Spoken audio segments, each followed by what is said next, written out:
بسم اللہ الرحمن الرحیم۔ قوم عاد تاریخ کی ایک طاقتور اور عظیم قوم گزری ہے۔ ان کی طرف ہود علیہ السلام مبعوث کیے گئے تھے، لیکن قوم عاد نے ان کا انکار کیا اور ان پر عذاب نازل کر کے اللہ نے انہیں تباہ کر ڈالا۔ قوم عاد ارم نام کی بستی کے رہنے والے تھے، اس لیے انہیں عاد ارم بھی کہا جاتا تھا۔ یہ علاقہ عدن کے گرد و نواح میں آباد تھا۔ یہ لوگ بہت ہی لمبے قد اور مضبوط قامت کے لوگ تھے۔ اپنی طاقت قوت کے بل سے یہ لوگ بہت جلد پورے یمن پر قابض ہو گئے۔ ان پر کئی بادشاہوں نے حکومت کی، مگر 2 بادشاہ ایسے آئے جن کی حکومت عظیم اور جاہ و جلال والی تھی۔ ایک کا نام شدید اور دوسرے کا شداد تھا، جو بھائی تھے اور اپنے زمانے میں بے شمار لشکر خزانے جمع کیے تھے۔ یہ دونوں بھائی ارم بن سام بن نوح کی اولاد میں سے تھے۔ ان کی کل حکومت عمان، یمن، عدن اور شمالی عرب کے علاقوں پر تھی۔ جب شدید کی موت واقع ہوئی تو پوری حکومت شداد کو مل گئی۔ اس نے تمام قبائلی سردار اور بادشاہوں کو اپنا مطیع فرما بردار بنا لیا، اور اس طرح پوری جنوبی عرب اس کے کلمروں میں شامل ہو گئی۔ اس نے اپنی حکومت کو عروج تک پہنچا دیا۔ دنیا کے دیگر ممالک کے بادشاہ اس کے باز گزار ہو گئے۔ اس تسلط اور غلبے نے اس کو اتنا مغرور و متکبر کر دیا کہ اس نے خدائی کا دعویٰ کر ڈالا۔ اس وقت کے علماء اور پیغمبروں کے پیروکاروں نے اسے سمجھایا اور عذاب الہی سے ڈرایا، مگر وہ کہنے لگا، میرے پاس اب دولت، حکومت، سب کچھ ہے، اب خدا کی عبادت کی ضرورت نہیں، اور میں اب کسی کی اطاعت نہیں کروں گا۔ شداد نے حضرت ہود علیہ السلام کی زبان سے یہ سن رکھا تھا کہ جنت کیسی ہوگی اور اس کی نعمتیں اور خوبصورتی کا کیا عالم ہوگا، اسی لیے اس نے زمین پر جنت بنانے کا ارادہ کیا۔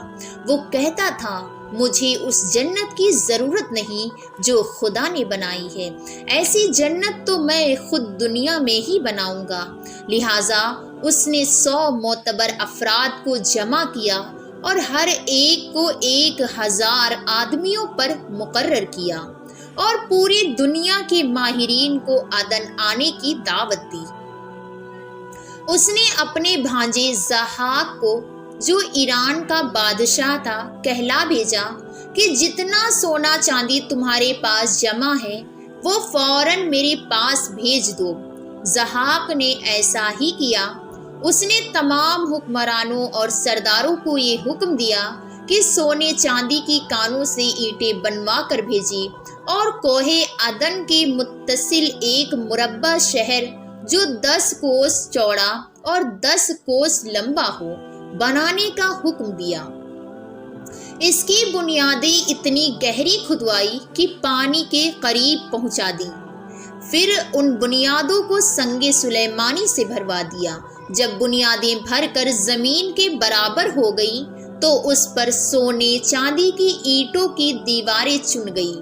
ان دیواروں کی بلندی اس زمانے کے گز کے حساب سے 100 گز مقرر کی گئی۔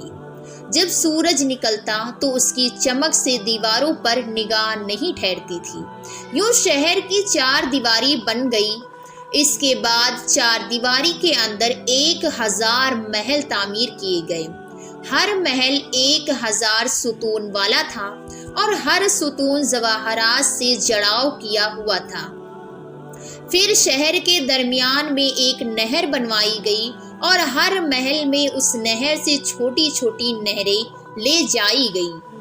ہر محل میں حوض اور فوارے بنائے گئے۔